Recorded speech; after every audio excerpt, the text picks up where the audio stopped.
ಆತ್ಮೀಯ H16 news ಅರ್ಥಾತ್ ತೇಜಿತರ ನ್ಯೂಸದ ವೀಕ್ಷಕರೇ, ನಾನು ನಿಮ್ಮವ ಎಂ ಆಯುಧ ಮಲ್ಲಪ್ಪ ಜೊತೆವರು.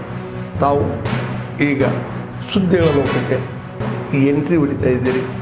ಈ ಸುದ್ದಿಗಳನ್ನು ಪ್ರತಿಯೊಂದು ನೋಡೋ ಜೊತೆಗೆ ನಿಮ್ಮ ಅಭಿಪ್ರಾಯಗಳನ್ನು ಹಚ್ತಾ ಇರಿ. ಯಾಕಂದರೆ ಈ ಸುದ್ದಿಗಳು ನಿಮಗಾಗಿ, ನಿಮ್ಮ ಬದುಕಿಗಾಗಿ, ನಿಮ್ಮ ವೈಚಾರಿಕೆಗಾಗಿ, ನಿಮ್ಮ ತಿಳುವಳಿಕೆಗಾಗಿಯೂ ನಿಮಗೂ ಗೊತ್ತು. ಜೊತೆಗೆ ನಮಗೂ ನಿಮ್ಮೊಂದಿಗೆ ಇದೊಂದು ಮಾತಾಡುವಂಥ ಜೊತೆಗೆ ಸುದ್ದಿಗಳನ್ನು ಬಿಡುವಂಥ ಕೆಲಸ. ಈ ಕೆಲಸದಲ್ಲಿ ನಾವು ನಿಮ್ಮೊಂದಿಗಿದ್ದೀವಿ ಅಂತ ಹೇಳ್ತಾ ನೋಡ್ತಾ ಇರಿ ಸುದ್ದಿಗಳನ್ನು.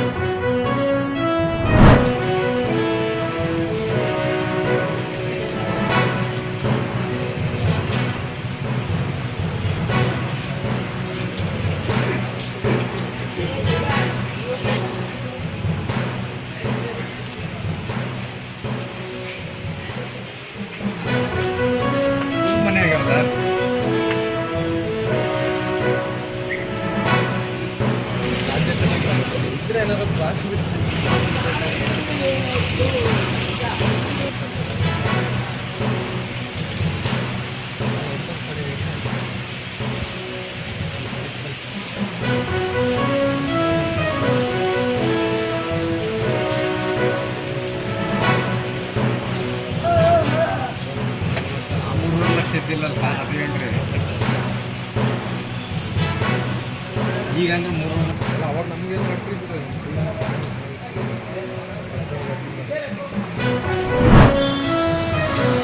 ಬೆಳಗಿನ ಸಾಯಂಕಾಲ ಅವನ ಜೊತೆ ರೆಡಾಡ್ತಾನೆ. ಅವನು ರಾತ್ರಿ ಹೋಗಿ ಬೇರೆ ಕಡೆ ಇರ್ತಾನೆ. ಅವನು ಅರೆಸ್ಟ್ ಮಾಡೋದು ಕೆಲಸ ಅಲ್ಲಿದೆ.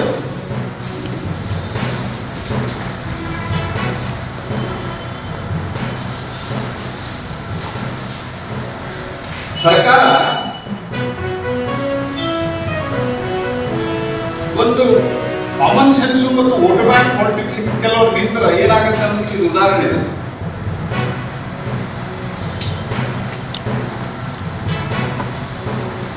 ಮರ್ಡರ್ ಮಾಡ್ಲಾರ್ದ ಅವ ತಲೆಗುರುಡಿ ಆಗಿದ್ದಲ್ಲ, ಯಾವ ಅಥಾರಿಟಿ ಕೊಟ್ಟಿದ್ರು ತಲೆಗುರುಡಿತು ಅಂತ ಪೊಲೀಸ್ ಸ್ಟೇಷನ್ ಬಂದಿದ್ದೆ. ಪೊಲೀಸ್ ಸ್ಟೇಷನ್ ಬಂದಾಗ ತಲೆಗುರುಡಿ ತಾನೇ ಮತ್ತೆ ಅರೆಸ್ಟ್ ಆಗಿ ಮಾಡಲಿಲ್ಲ.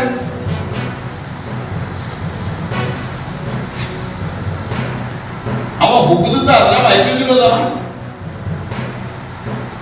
ಈಗ ಯಾರೊಬ್ಬ ಮರ್ಡರ್ ಮಾಡ್ತಾನ,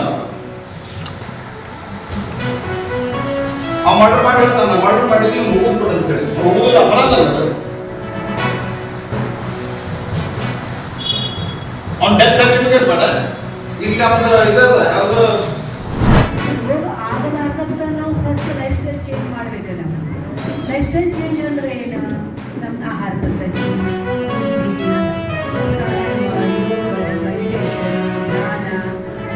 ಆಹಾರ ಜೊತೆ ಮೈಂಡು ಭಾರಿ ಇಂಪಾರ್ಟೆಂಟ್ ರೀ.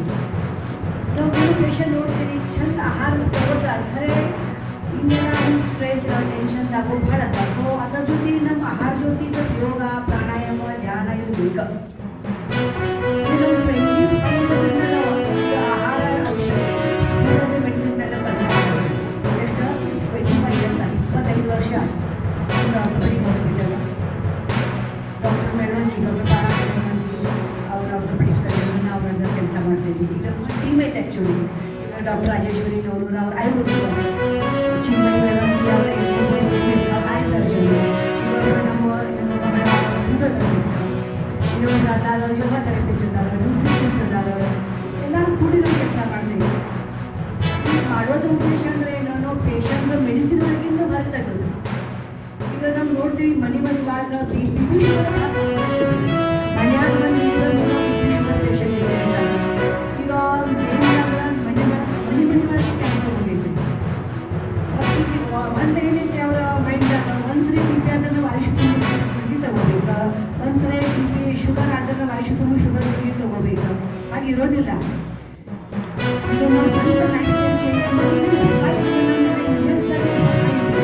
ಯಾಕಂದ್ರೆ ಮುದ್ದದ ಅಜ್ಜ ಅಜ್ಜಿ ಆರಾಮಾಗಿ 90, 95, 100 ಇಯರ್ಸ್ ಆರಾಮಾಗಿ ಆ ಹೇಗಿದ್ದಲ್ಲ ಹಾಗೆ ನಾವು ಇರೋದು ಪ್ರಯತ್ನ ಮಾಡ್ತೀವಿ.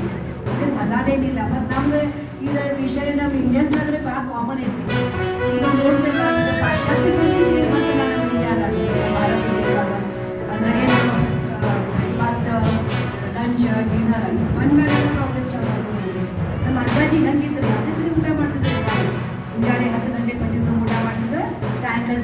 ಮಾಡಿದ್ರೆ ನಮ್ಗೆ ಊಟ ಮಾಡ್ತಿದ್ರು ಆರಾಮಿದ್ರು. ಇನ್ನೊಂದು ಟೈಮಲ್ಲಿ 7 ಗಂಟೆ ಕಳಿಸ್ಕೊಡೋದು, ಗಂಟೆ ಟಿವಿ ಕೊಡೋದು, ರಾತ್ರಿ 8-9 ಗಂಟೆ ಊಟ ಮಾಡೋದು, ಇದೆಲ್ಲ ಈ ಪ್ರಾಬ್ಲಮ್ ನೋಡೋದು ನೋಡ್ರಿ. ಈಗ ಬೇರೆ ನೋಡ್ತೀವಿ ಮಕ್ಕಳು ಮುಂಜಾನೆ ಏನು ಮಾಡ್ತಾರೆ, ಮುಂಜಾನೆ ಇವ್ರಿಗೆ ತಿನ್ಲಿಕ್ಕೆ ಆಗೋದಿಲ್ಲ, ಹಾಲು ಕೊಡ್ತಾರೆ, ಸಕ್ಕರೆ ಹಾಕೋದು, ಬಿಸ್ಕಿಟ್ ಕೊಡೋದು, ಅವ್ರ ಖುಷಿ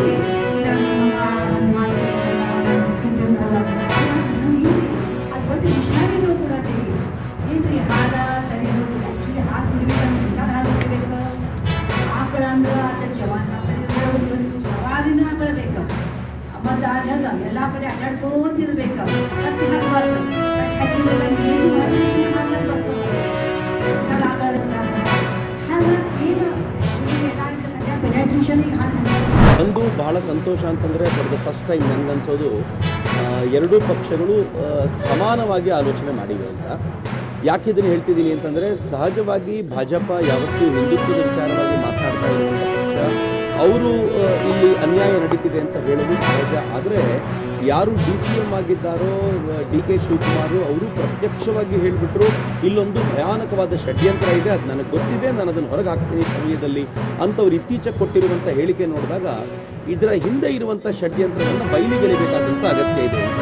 ಮತ್ತು ಇದು ಒಂದೆರಡು ದಿನಗಳ ಕಾಲದ ಪ್ರಯತ್ನ ಅಲ್ಲ, ಸರಿಸುಮಾರು 13 ವರ್ಷಗಳ ಕಾಲ ನಿರಂತರವಾಗಿ ಒಂದು ದೇವಸ್ಥಾನದ ಪ್ರಿಮೈಸಸ್ಸನ್ನು ಹಾಳು ಮಾಡುವಂಥ, ಅಲ್ಲಿನ ವ್ಯಕ್ತಿಗಳ ಮೇಲೆ ಕಪ್ಪು ಚುಕ್ಕೆ ಬರುವಂತೆ ಮಾತನಾಡುವಂಥ ಮತ್ತು ಬಾಯಿ ತೆಗೆದರೆ ಹೊಲಸು ಮಾತನಾಡುವಂಥ ಕೆಲವು ಜನಗಳು ಸೇರಿಕೊಂಡು ಹಿಂದೂ ಧರ್ಮದ ಅಥವಾ ಹಿಂದೂ ಧರ್ಮೀಯರ ಶ್ರದ್ಧೆಯನ್ನು, ಆಸ್ಥೆಯನ್ನು ನಾಶ ಮಾಡುವಂಥ ಈ ಪ್ರಯತ್ನ ಏನು ಮಾಡಿದ್ದಾರೆ, ಅದಕ್ಕೆ ನನಗನ್ಸುತ್ತೆ ಕಾಂಗ್ರೆಸ್ ಕೂಡ ಅದನ್ನು ಒಪ್ಪಿಕೊಂಡಿದೆ. ಇದನ್ನು ಸ್ವತಃ ಕಾಂಗ್ರೆಸ್ಸಿನ ಕೆಲವು ಮಂತ್ರಿಗಳು ಹೇಳಿದ್ದಾರೆ, ನಾವು ಒತ್ತಡಕ್ಕೆ ಬಿದ್ದು SIT ಕೊಡಬೇಕಾಗಿ ಬಂತು ಅಂತ.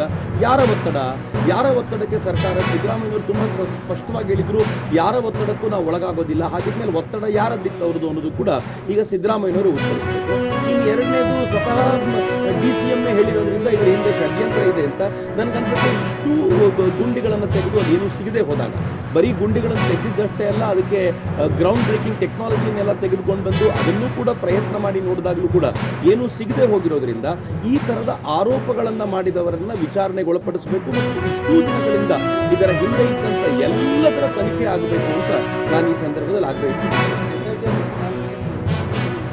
SIT ಕಂಟಿನ್ಯೂ ಮಾಡೋದ್ರಲ್ಲಿ ಅರ್ಥ ಇಲ್ಲ. ಯಾಕೆ ಅಂತಂದರೆ, ನೀವು SIT ಯಾಕೆ ಕಂಟಿನ್ಯೂ ಮಾಡಿದ್ರೆ ಅದು ಉದ್ದೇಶನೇ ಮುಗೀತು. ಈಗ ಶವಗಳನ್ನು ಹೂತಿದ್ದೀನಿ ಅಂತ ಹೇಳೋನೇನಾದ್ರೂ ನಾಳೆ ಈ ಶವಗಳನ್ನು ಮಂಗಳೂರಿನಲ್ಲಿ ಹೂತಿದ್ದೀನಿ ಅಂತ ಕರೆದ್ರೆ SITನವ್ರು ಮಂಗಳೂರಿಗೆ ಹೋಗ್ಬೇಕಾ? ಈ ಪ್ರಶ್ನೆ ನೀವು ಉತ್ತರ ಕೊಡಬೇಕು. SITಗೆ ಅವನು ಎಲ್ಲಾದರೂ ತೋರಿಸ್ತಾನೆ, ನಾನು ನದಿಯ ಮಧ್ಯಭಾಗದಲ್ಲಿ ತೆಗೆದುಕೊಂಡು ಹೋಗಿ ಉಳ್ತಾ ಇದ್ದೆ ಅನ್ನುವಂಥದ್ದನ್ನು ಹೇಳ್ತಾನೆ. ನದಿಯ ಮಧ್ಯಭಾಗಕ್ಕೆ SIT ಹೋಗಬೇಕಾ ಇನ್ನೊಂದು ಪ್ರಶ್ನೆ. SIT ಯಾವುದಕ್ಕೋಸ್ಕರ ರಚನೆ ಆಗಿತ್ತು ಅಂದರೆ 13 ಜಾಗಗಳು ನಾವೇನು ತೋರಿಸಿದ್ನೋ ಅಲ್ಲಿ ನಾನು ಹೂತಿದ್ದೀನಿ ಅಂತ ಹೇಳಿದ ಅದು ಮುಗಿಬೇಕಿತ್ತು. ಆದರೆ ಇವತ್ತು 17-18 ನನಗೆ ಗೊತ್ತಿರೋ ಪ್ರಕಾರ ನಾನು ಅದನ್ನು ಫಾಲೋ ಮಾಡೋದು ಬಿಟ್ಬಿಟ್ಟೆ. ಯಾಕೆ ಅಂತಂದರೆ, ದಿನ ಬೆಳಗಾದರೆ SITನವರು ಒಂದು ಕಡೆ ಹೋಗ್ತಾರೆ, ಅಗಿಲಿಕ್ಕೆ ಶುರು ಮಾಡ್ತಾರೆ, ಅಲ್ಲಿ ಸಿಗೋದಿಲ್ಲ ಅಂತ ನೀವುಗಳೇ ರಿಪೋರ್ಟ್ ಮಾಡ್ತೀರಾ. ಇನ್ನೊಂದು ಎಷ್ಟು ದಿನಗಳ ಕಾಲ ನಡಿಬೇಕು? ನಾವು ಕಟ್ಟಿದ ತೆರಿಗೆ ಹಣವನ್ನು ಈ ರೀತಿ ಸುಳ್ಳು ಆರೋಪ ಮಾಡೋರಿಗೋಸ್ಕರ ಖರ್ಚು ಮಾಡಬೇಕಾ ಎನ್ನುವ ಪ್ರಶ್ನೆಯನ್ನ ರಾಜ್ಯದ ಜನತೆ ಕೇಳಬೇಕು. ಹೀಗಾಗಿ SITಯನ್ನ ಏನು ಮಾಡಬೇಕು, ಹೇಗೆ ಅದನ್ನ ರದ್ದು ಮಾಡಬೇಕು ಅನ್ನೋದನ್ನ ನಿಲ್ಲಿಸಬೇಕು ಅನ್ನೋದನ್ನ ತಕ್ಷಣವೇ ಸರ್ಕಾರ ನಿರ್ಣಯ ತೆಗೆದುಕೋಬೇಕು ನನ್ನ ಅಲ್ಲ. ಇದು ಒಳ್ಳೆಯದು, ಹಿಂದೆ ಯಾವತ್ತೂ ಆಗಬೇಕಾಗಿದ್ದು ತಡವಾಗಿ ಆದರೂ ಆಯಿತು ಅನ್ನೋದು ನನಗೆ ಸಂತೋಷದ ಸಂಗತಿ. ನಾನು ಕಳೆದ ಒಂದು ದಶಕದಿಂದಲೂ ಕೂಡ ಈ ಹೋರಾಟದಲ್ಲಿ ಅಥವಾ ಈ ಚಿಂತನೆಯಲ್ಲಿರೋದ್ರಿಂದ ನಾನು ಅದನ್ನು ಹತ್ತಿರದಿಂದ ನೋಡ್ಕೊಂಡು ಬಂದಿದ್ದೀನಿ. ಯಾವತ್ತೋ ಇದಕ್ಕೆ ಸಪೋರ್ಟ್ ವ್ಯಾಪಕವಾಗಿ ಸಿಗಬೇಕಿತ್ತು. ಆದರೆ ಇವತ್ತು ಇಡೀ ರಾಜ್ಯದ ಜನತೆ ಎಚ್ಚೆತ್ತು ನೋಡಿದ್ರೆ ಇದು ಸರ್ಕಾರ SITಯ ಈ ರಿಪೋರ್ಟನ್ನು ಕೂಡಲೇ ಹೊರಗೆ ತಂದು SITನ ರದ್ದು ಮಾಡದಿದ್ರೆ ಇಡೀ ರಾಜ್ಯದಲ್ಲಿ ಈ ಕುರಿತಂತೆ ದೊಡ್ಡ ಆಂದೋಲನಗಳಾಗೋದ್ರಲ್ಲಿ ಯಾರಿಗೂ ಅಚ್ಚರಿ ಇಲ್ಲ. ಯಾಕೆಂದರೆ ದಿನ ಬೆಳಗಾದರೆ ಹಿಂದೂ ಧರ್ಮಕ್ಷೇತ್ರಗಳ ಕುರಿತಂತೆ ಮಾತನಾಡುವಂಥ ಮತ್ತು ಹಿಂದೂ ಧರ್ಮ ಪುರುಷರ ಕುರಿತಂತೆ ಅವಹೇಳನಕಾರಿಯಾಗಿ ಮಾತನಾಡುವಂಥವ್ರ ಕುರಿತಾಗಿ ಇನ್ನು ಜನ ಬೀದಿಯಲ್ಲಿ ದಂಗೆ ಇಡುವಂಥ ಸ್ಥಿತಿ ನಿರ್ಮಾಣವಾದರೆ ಸಿದ್ದರಾಮಯ್ಯನವರೇ ಹೊಣೆ ಆಗಿಬಿಡ್ತಾರೆ. ಅದಕ್ಕೆ ಅವರು ತಕ್ಷಣವೇ ನಿರ್ಣಯ ತೆಗೆದುಕೊಳ್ಬೇಕು. ಇಂಥ ವಿಚಾರಗಳಿಗೆಲ್ಲ ಮೀನಮೇಷ ಎಣಿಸ್ತಾ ಕೂತ್ಕೊಳ್ಳೋದು ಒಳ್ಳೆಯದಿಲ್ಲ. ನನಗೆ SIT ಮಾಡ್ತಾ ಇರುವಂಥ ರೀತಿ ನೋಡಿದ್ರೆ, ಸಿದ್ದರಾಮಯ್ಯನವರ ಏನು ಈ ನಿಧಾನಗೊಳಿಸುವಂಥ ಈ ಸ್ಥಿತಿಗತಿಯನ್ನು ನೋಡಿದ್ರೆ ನನಗೆ ಏನು ಅನ್ಸುತ್ತೆ ಅಂತಂದರೆ, ಇಡೀ ಧರ್ಮಸ್ಥಳದಲ್ಲಿ ಹೂತು ಅಗದು ತೆಗೆದು ಒಂದಾದರೂ ಹೆಣ ಹುಡುಕ್ಬಿಡೋಣ ಅನ್ನುವಂಥ ಭಾರತಕ್ಕೆ SIT ಬಿದ್ದಿದೆ ಅಂತ ಅನ್ಸುತ್ತೆ ನನಗೆ. ಅಕಸ್ಮಾತ್ ಇದನ್ನು ಅವ್ರು ನಿಲ್ಲಿಸ್ತಿಲ್ಲ ಅಂತಂದ್ರೆ ಇಡೀ ರಾಜ್ಯದಲ್ಲಿ ಉಂಟಾಗಬಹುದಾಗಿರುವಂಥ ದಂಗೆಯಂಥ ಸಿಚುವೇಶನ್ಸ್ಗಳಿಗೆ ಸರ್ಕಾರವೇ ಕಾರಣವಾಗುತ್ತೆ ಅನ್ನೋದು ದುರಂತಕಾರಿ ಸಂಗತಿಯಾಗುತ್ತೆ. ಅಫ್ಕೋರ್ಸ್ ಎಲ್ಲ ಕಡೆ ನಡೀತಾ ಇದೆ. ಇವತ್ತು ಹುಬ್ಳಿನಲ್ಲಿ ನಾನು ಸಮಾವೇಶದಲ್ಲಿ ಭಾಗಿಯಾಗ್ತಾ ಇದ್ದೀನಿ. 2 ದಿನ ಬಿಟ್ಟು ನಾನು ಹೊನ್ನಾವರದಲ್ಲಿ ಭಾಗಿಯಾಗ್ತೀನಿ. ಬೆಂಗಳೂರಿನಲ್ಲಿ ಕಾರ್ಯಕ್ರಮಗಳು ನಾಳೆ ನಡೆಯುತ್ತೆ. ಹೀಗೆ ಭಿನ್ನ ಭಿನ್ನ ಸ್ಥಳಗಳ ಕಾರ್ಯಕ್ರಮ ನಡೆಯುತ್ತೆ. ಎಲ್ಲೆಲ್ಲಿ ನನಗೆ ಸಾಧ್ಯವಾಗುತ್ತೋ ನಾನು ಕೂಡ ಭಾಗಿಯಾಗ್ತೀನಿ. ಆತ್ಮೀಯರೇ, ಎಲ್ಲ ಸುದ್ದಿಗಳನ್ನು ನೋಡಿದ್ರಲ್ಲ, ಏನು ಅನಿಸ್ತು ನಿಮಗೆ? ಇದರಲ್ಲೇ ನಿಮ್ಗೆ ಲೈಕ್ ಆಗಿರ್ಬೋದು, ಡಿಸ್ಲೈಕು ಆಗಿರ್ಬೋದು, ಕಾಮೆಂಟ್ ಬೇಡಪ್ಪ ಅಂತೂ ಅನಿಸಿರ್ಬೋದು, ಕಾಮೆಂಟ್ ಮಾಡಬೇಕಪ್ಪ ಅನಿಸಿರ್ಬೋದು, ಶೇರ್ ಮಾಡಬಾರ್ದಪ್ಪ ಅನಿಸಿರ್ಬೋದು, ಮಾಡಬೇಕು ಅನಿಸಿರ್ಬೋದು. ಏನಾದರೂ ಆಗಲಿ ಶೇರ್ ಮಾಡ್ತಾಯಿರಿ, ಈ ನ್ಯೂಸ್ಗಳನ್ನ ಹಂಚ್ತಾ ಇರಿ, ಜೊತೆಗೆ ಇದಕ್ಕೆ ಸಬ್ಸ್ಕ್ರೈಬ್ ಆಗ್ತಾಯಿರಿ ಅಂತ ಹೇಳ್ತಾ H60 ನ್ಯೂಸ್ ಅರ್ಥಾತ್ ಹೇ ಸೀತಾರಾಮ್, ಇದು ಸತ್ಯದ ಕೈಗೆ ನಡಿ. ವಂದನೆಗಳು.